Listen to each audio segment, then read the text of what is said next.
Žil jeden král, jmenoval se Jan, v duši věčný pán, opravdový válečník, co nikdy necouvá, když slyšíš jeho jméno, zem se zatřásá a bouří dál.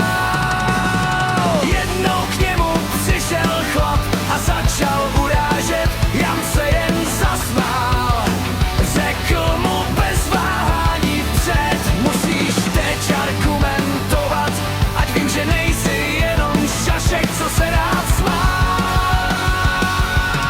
Vítej tu králi, mým úkolem je tu zajistit mír, aby si byl spokojen.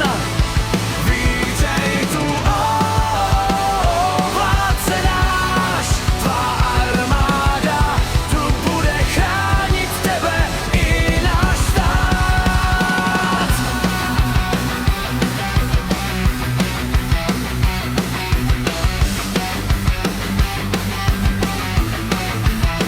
V temnotě děl se ozývá, když král jde do boje, jeho srdce nikdy neváhá, je pevné jak ocelové stroje. Za svůj lid by položil i poslední dech, jeho jméno v historii zůstane navždy jako hrom a vztek.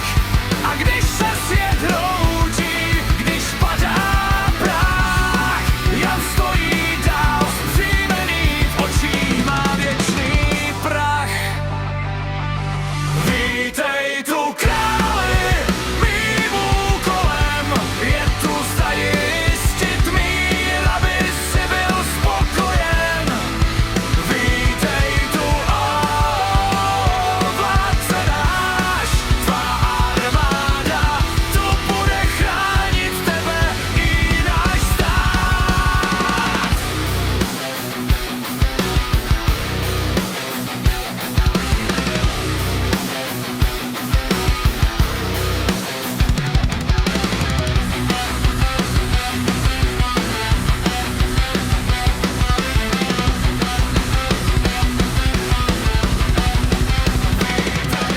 Králi, mým úkolem je tu zajistit mír, aby si byl spokojen. Vítej tu,